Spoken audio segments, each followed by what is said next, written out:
En septembre 2015, il a créé la société Picorette et compagnie et se retrouve ainsi à la tête de 4000 poules qui pondent ensemble 3600 œufs bio par jour. Il est installé à Lettres sous Amance. Durablement Vôtre, en partenariat avec Oikos Communication, activateur de développement durable. Thomas Simonin, bonjour. Bonjour. Thomas, où sommes-nous aujourd'hui ? Donc là, on se trouve à Lettres sous Amance, donc dans le poulailler Picorette et compagnie. Donc le poulailler, il se trouve entre Lettres sous Amance et la Novlotte. Nous sommes donc à l'est de nord-est de Nancy. Nord-est de Nancy, ouais, c'est ça. Donc au bord de la RN 86, au bord de la voie verte du Grand Couronné. Et donc là, on se trouve dans le local technique, dans la pièce où je reçois les œufs, je ramasse les œufs. Alors, quand vous dites, Thomas Simonin, que vous ramassez les œufs, on verra un peu plus tard que c'est pas à la main, c'est pas à quatre pattes. Vous cherchez pas comme mon grand-père les cherchait dans le temps, dans la paille, dans la ferme. On verra que c'est parfaitement réfléchi. Alors, vous dites un local technique, c'est parce que l'ensemble du bâtiment est entièrement neuf. Voilà, donc j'ai monté le poulailler en 2015 et en fait on a essayé de combiner le côté innovant et technique pour je veux dire rentabiliser le travail, avoir le moins de pénibilité possible, tout en combinant l'écologie et partir sur la production biologique. Alors quel est votre parcours, Thomas ? J'imagine qu'on ne s'improvise pas comme ça, éleveur de poules, pondeuse d'œufs bio. Non, donc mon parcours, je suis fils d'agriculteur, donc à Lettres sous Amance. Donc mon père, il fait des moutons, donc il a 400 brebis et des céréales à côté. Donc mon parcours, j'ai fait des études agricoles, donc un bac technique, gestion et technique au lycée Jeanne d'Arc à Nancy. Après, j'ai fait un BTS à Pixérécourt en alternance, donc pareil, gestion agricole. Et ensuite, je suis parti faire une licence à l'IS4A, toujours pareil, licence agricole. Et entre mes études, j'ai un peu bourlingué, j'ai habité un an à Londres avec des petits boulots pour apprendre l'anglais. Après, je suis parti aussi un an en Australie pour voir le monde, un petit peu. Bien. Me former. Alors vous dites, Thomas Simonin, que votre père est également agriculteur. Est-ce qu'il lui-même est en bio ? Et sinon, comment s'est faite, d'une part, pour quelles raisons, et comment s'est faite cette transition vers la bio ? Donc mon père il est pas encore en bio. Ça veut dire que vous ne désespérez pas ? Non, on y réfléchit parce que c'est quand même, on pense que c'est l'avenir de l'agriculture, essayer de plus utiliser de produits chimiques. Donc moi je suis venu au bio parce que avant de m'installer sur la ferme, je travaillais dans des exploitations agricoles en Lorraine. Et quand je faisais du pulvé, mettre des produits dans les champs... Du pulvé, c'est le pulvérisateur qui sert à épandre les pesticides sur les champs. Voilà, c'est ça. Donc quand je faisais ça, les premiers touchés, c'est celui qui conduit le tracteur. Donc c'est nous qui respirons les produits en premier. Donc c'est ça qui m'a motivé à partir vers l'agriculture biologique. Pour autant, est-ce que dans votre formation, dans votre parcours, est-ce que la bio est présente ? Est-ce que les centres de formation, les lycées agricoles forment aujourd'hui les jeunes à la bio ?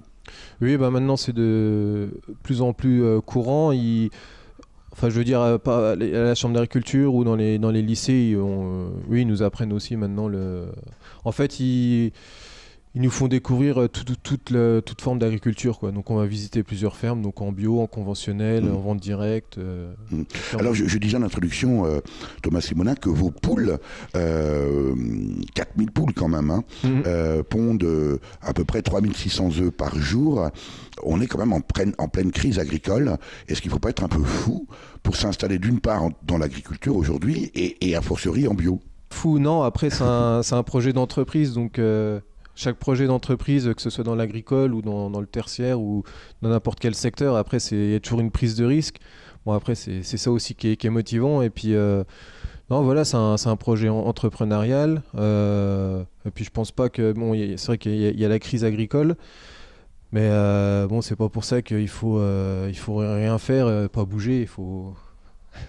Il faut bien faire quelque chose et essayer d'avancer dans le positif, quoi. Thomas Simonin, en quoi un poulailler comme Picorette et compagnie, qui est en bio, certifié, quelle est la différence entre un élevage... Alors moi j'aime pas trop le terme conventionnel parce que ça laisse à penser que c'est normal, que ça c'est la normalité. Je considère que c'est plutôt vous qui devriez être dans la normalité, que vous devriez qualifier de normal.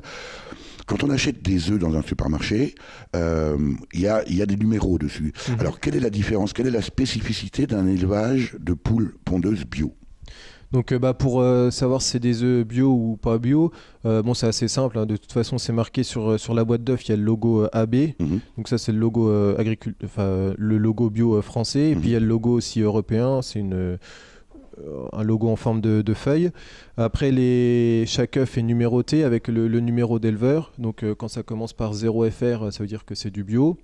Donc il faut vérifier qu'il y ait bien marqué sur l'œuf 0 FR. Voilà, donc ça veut dire que c'est du bio. Et également, il y a le logo sur la boîte d'œuf. Donc, c'est bio plein air. Donc, c'est-à-dire qu'elles sont nourries avec des céréales bio qui n'ont pas été traitées chimiquement. Elles sortent tous les jours dans un parcours en herbe et avec des arbres aussi.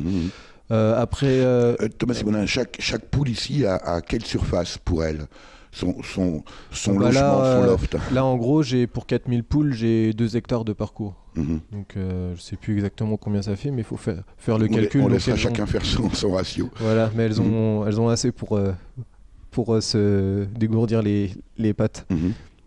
Donc après au niveau du code, voilà, donc 0 FR ça veut dire que c'est bio. Après 1 FR c'est des poules plein air, donc elles sont nourries avec des céréales de l'agriculture classique. Elles sortent aussi, mais c'est des céréales de l'agriculture classique. Après 2 FR c'est des poules qui sortent pas, qui restent dans le bâtiment, et 3 FR c'est des poules en cage. Voilà. La cage.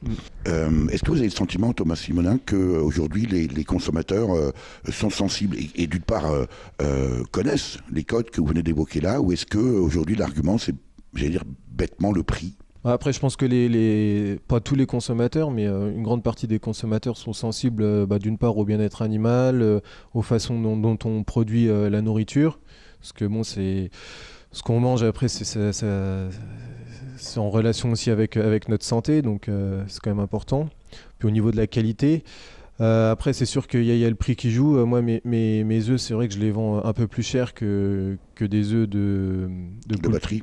Ouais, de batterie, parce que notamment j'achète l'aliment bio qui est un peu plus cher, qui est même quasiment 2 fois plus cher, donc c'est pour ça que je suis obligé de répercuter le prix de l'aliment sur les œufs.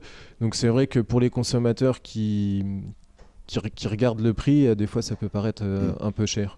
Sachant néanmoins que votre impact sur l'environnement et sur la santé est beaucoup moindre, donc moins d'externalités, donc on pourrait considérer aussi que c'est probablement beaucoup moins cher, mais ça c'est un autre débat. Thomas Simonin, on parle poule pondeuse, on parle œuf bio.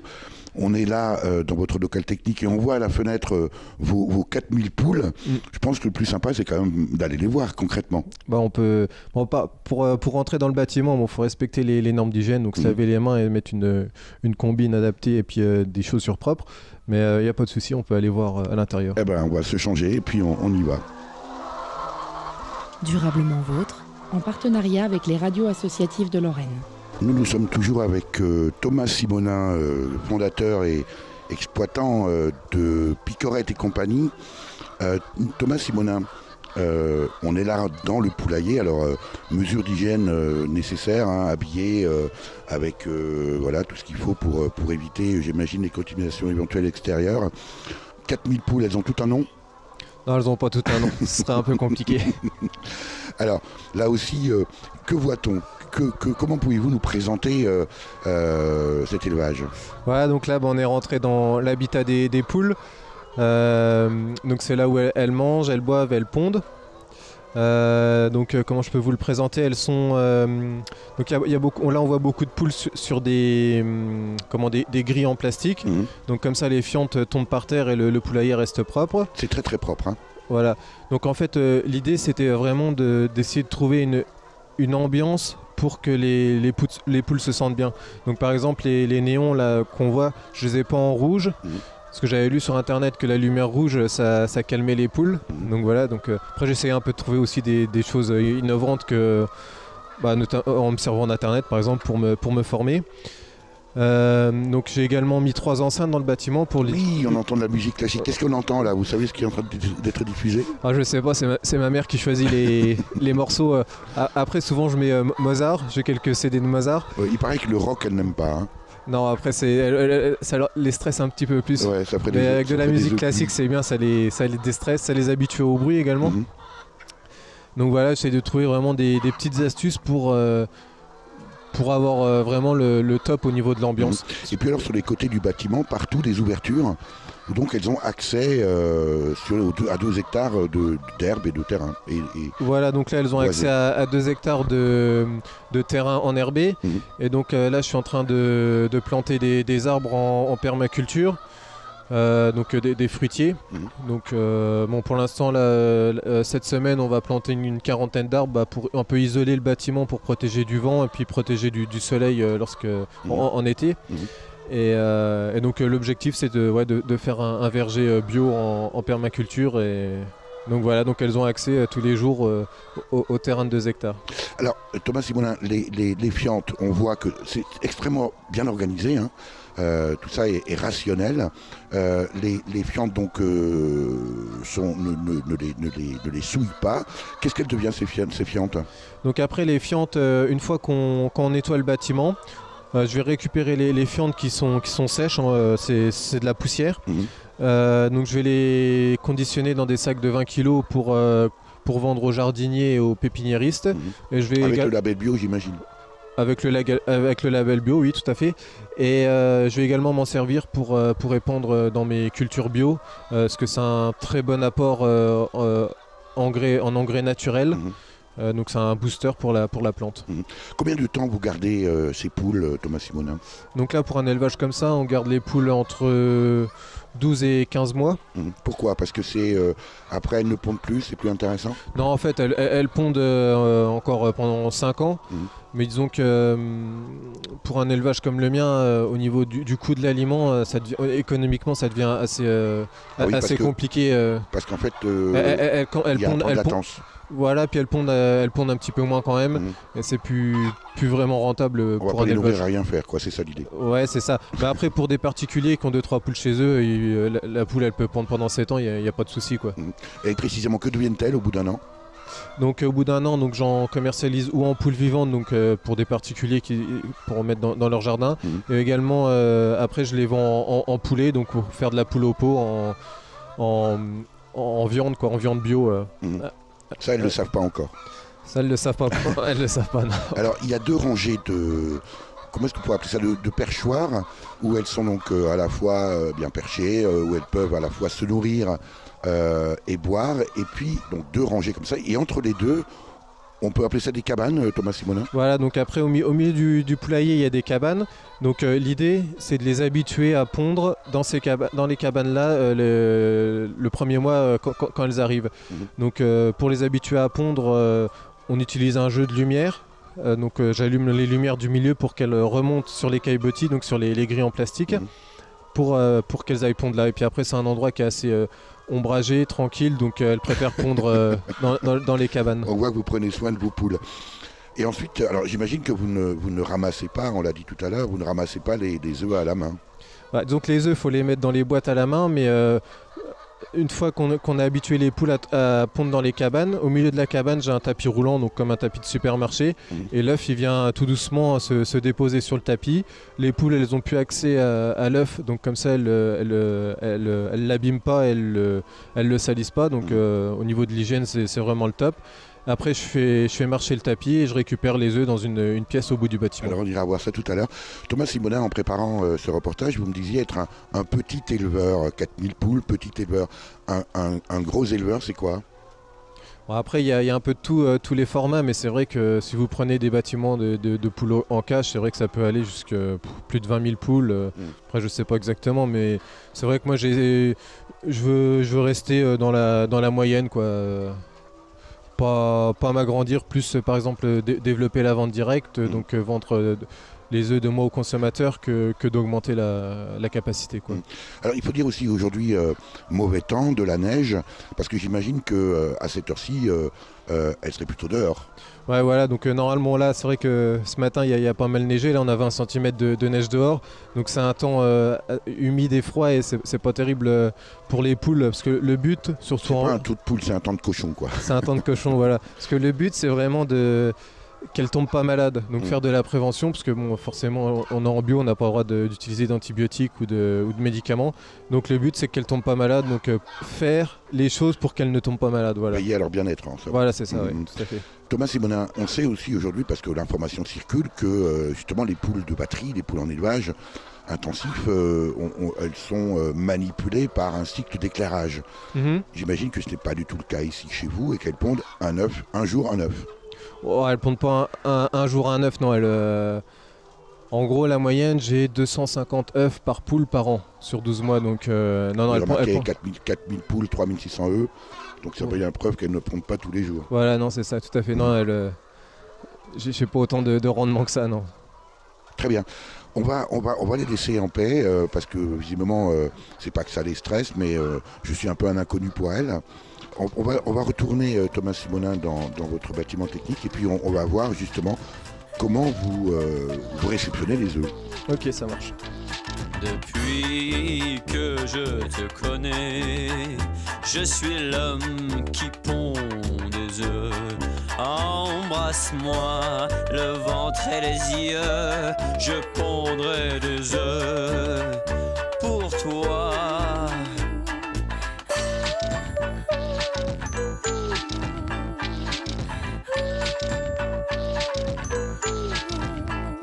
Et même si tu casses tes yeux sur le rebord de mes lèvres et que tu ne veux plus de moi, je pondrai des œufs pour toi.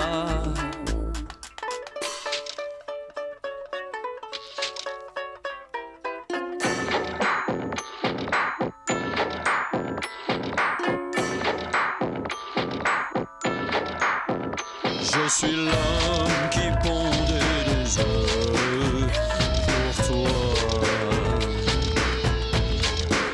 Entends-les se cogner dans mon ventre pour toi. C'est accroché en entier que j'ai avalé pour toi.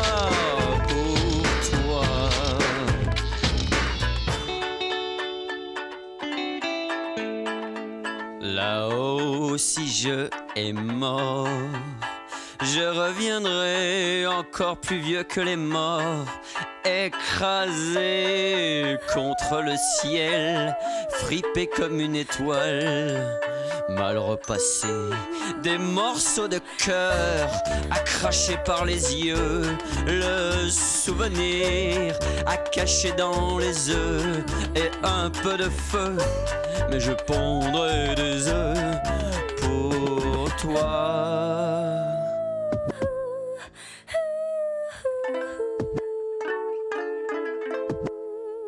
J'étais l'homme qui pondait des œufs pour toi.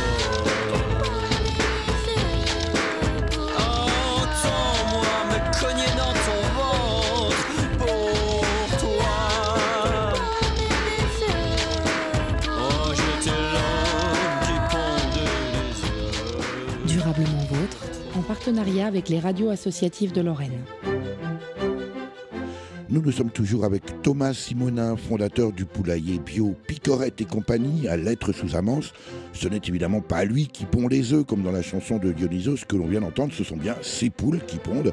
On peut d'ailleurs acheter ses œufs directement au poulailler de Lettres sous Amance le mercredi de 16h à 18h. Thomas Simonin, nous sommes revenus là dans le local technique pour laisser les poules tranquilles et nous sommes là donc devant un appareil, un petit trou à travers le mur et on voit des dizaines d'œufs arriver comme ça. Qu'est-ce qu'ils deviennent? Comment ça se passe après? Donc une fois que les poules elles ont pondu dans les cabanes, donc dans les pondoirs, l'œuf il va rouler tout doucement sur le tapis roulant. Les œufs sont particulièrement propres. Voilà, donc après elles peuvent plus accéder aux œufs, donc ça fait elles cassent pas les œufs, elles salissent pas les œufs, donc au niveau hygiénique c'est vraiment le top. Donc ensuite je mets en route le tapis roulant, j'ai tous les œufs qui arrivent au bout du tapis. Ensuite cette manipulation là se fait une fois par jour, 2 fois par jour? une fois par jour le matin. En fait, bon là aujourd'hui on est un peu en retard, mais c'est pour ça qu'il reste des œufs sur le tapis. Mais autrement, jusque après 11 heures, toutes les poules ont quasiment pondu tous les œufs. Donc après, au bout du tapis, on a une machine, on appelle ça une calibreuse, donc qui va calibrer les œufs et tamponner les œufs, donc mettre mon numéro d'élevage sur les œufs avec de l'encre alimentaire. Tout ça, c'est une obligation légale, j'imagine. Voilà, ça c'est la loi. Je suis obligé d'acheter des machines comme ça ou alors le faire à la main. Mais pour la petite histoire, parce que c'est une petite machine après tout, hein, c'est un petit tapis roulant avec un petit balai brosse qui les met en ordre, un tampon et puis voilà. Coût de l'opération là. Voilà pour la machine, donc j'ai reçu la semaine dernière, là j'en ai pour 10 000 €. Donc ça fait cher la petite machine, mais bon, après faut... Pour vendre des œufs. Pour vendre des œufs. Après, quand j'ai monté le projet il y a 2 ans, pour vendre les œufs de moi aux particuliers, c'était pas obligatoire d'avoir la machine là. Et entre-temps, ils ont pondu une nouvelle loi. Donc, je dois redépenser 10 000 € pour... Oui. Alors, les agriculteurs, les paysans se plaignent souvent de cette espèce d'incertitude juridique. Vous confirmez ça, Thomas Simonin? C'est-à-dire que voilà, la réglementation change en permanence, il faut tout le temps s'adapter. Bah, je vous le confirme, par rapport à la machine là, par exemple, c'est vraiment un cas concret. C'est vrai que 10 000 € c'est quand même un coût, alors que c'était pas obligatoire il y a 2 ans. Des fois c'est vrai que, bon, peut-être que je devrais pas dire ça à la radio, mais on coupera au montage. on aimerait bien que les inspecteurs soient à notre place pour voir ce que c'est vraiment le quotidien, quoi. Alors précisément, comment, alors là les œufs sont arrivés, les boîtes sont à votre nom. Quand je dis votre nom, c'est Picorette et compagnie, de jolies petites boîtes au reste, hein, avec toutes les explications qui vont bien, les logos, etc. Que deviennent les œufs après, Thomas Simonin? Donc là, je travaille, en fait, je vends mes œufs un peu à tout le monde, on va dire. Donc je travaille avec des grossistes comme Cocorette, donc, qui vont conditionner mes œufs dans leur boîte à eux pour les vendre à des supermarchés. Mais néanmoins sous l'effigie, enfin sous le label bio. Sous le label bio, oui. Donc là, c'est des œufs bio, donc eux, ils vendent ça sous le label bio avec leur propre marque. Je commercialise également. Et Thomas Simonin, est-ce que si j'achète des œufs Cocorette dans un supermarché ici en Lorraine, est-ce que je sais que ces œufs proviennent de chez vous? Non, ça vous pouvez pas le savoir. Tous les œufs sont mélangés après. Donc, traçabilité zéro. Après, si vous connaissez mon numéro d'élevage, aussi vous saurez que c'est à moi, mais il faut connaître mon numéro par cœur, quoi, autrement non, vous pouvez pas savoir. Et donc oui, je commercialise à Cocorette, je commercialise également à des grossistes en Alsace. Et là, donc avec la machine, avec la calibreuse, je développe de la vente directe. Donc j'ai un distributeur automatique à l'Intermarché à Séchamps. Donc que je vais remettre des boîtes d'œufs tous les jours, donc comme ça reste des œufs frais. Je suis en train d'installer un distributeur automatique donc à la ferme, là à Lettres sous Amance, au bord de la route, donc entre Lettres et la Neuvelatte. Et je vais commencer à vendre mes œufs également à des supermarchés à Nancy, donc il y a Auchan-Lobo, la Vicenne. Donc voilà, parce que j'imagine que la partie commercialisation prend aussi beaucoup de temps. Je pense bien sûr par exemple aux AMAP, aux associations pour le maintien de l'agriculture paysanne. Vous livrez également des AMAP, Thomas Simonin? Je livre la ruche qui dit oui à Saint-Max. C'est pas une AMAP, hein, mais bon, je ferme la parenthèse. C'est pas une AMAP. Après non, je livre pas d'AMAP parce que en fait 3 mois avant mon installation, il y a un jeune qui s'est installé comme moi aussi, avec moi un plus petit projet, mais avec des poules pondeuses en bio, donc il commercialise déjà aux AMAP. Donc c'est pour ça que aussi j'essaie de trouver des autres marchés avec les supermarchés. Bon après, c'est vrai qu'il y a quand même de la demande maintenant en œufs bio, donc c'est plutôt un point positif.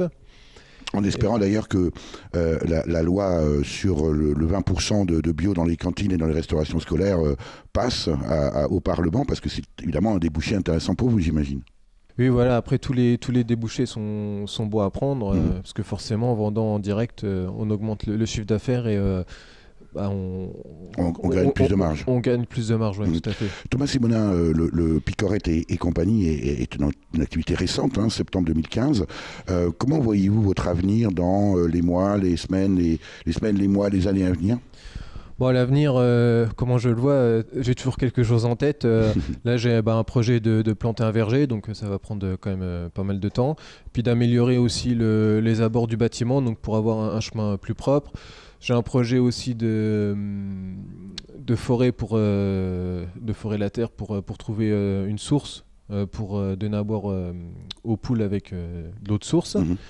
Un projet de photovoltaïque aussi. Donc en fait l'idée de tous les projets c'est d'essayer d'avoir une entreprise autonome, économe. Donc autonome en électricité, en eau, et après de passer toute la ferme en bio, donc les céréales en bio pour également produire mon aliment et réduire les charges et donner aux poules les céréales que je produirais sur la ferme. Est-ce que vous êtes amoureux de vos poules, Thomas Simonin?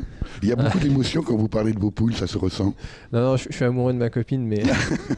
non, après, c'est vrai qu'on essaye de faire les choses bien. C'est sûr que quand on s'investit dans un projet d'entreprise, bon, voilà, on fait des prêts à la banque, on investit, on y passe beaucoup de temps, on n'est pas aux 35 heures, ou pas par semaine en tout cas. Donc c'est sûr que quand on monte un projet comme ça tient forcément à cœur. En tout cas, ça se ressent et c'est tout le mal qu'on vous souhaite, Thomas Simonin, de bien continuer à produire, alors pas vous, mais les poules, bien sûr, pour Picorette et compagnie, et d'alimenter localement aussi, bien sûr, les consommateurs d'œufs bio et locaux. Pour en savoir plus, on peut peut-être citer votre adresse de site internet, Thomas Simonin? Bon, on peut citer l'adresse Facebook, donc en tapant Picorette et compagnie, on tombe sur ma page Facebook. Après, là, je suis en train de faire un site internet, donc il est encore en construction, mais je sais plus l'adresse. Alors moi, je l'ai parce que j'ai la boîte d'œufs sous les yeux, donc pour vous écrire, vous contacter, c'est contact@picorette et compagnie, tout attaché.fr. Merci Thomas Simonin. Merci bien, bonne journée.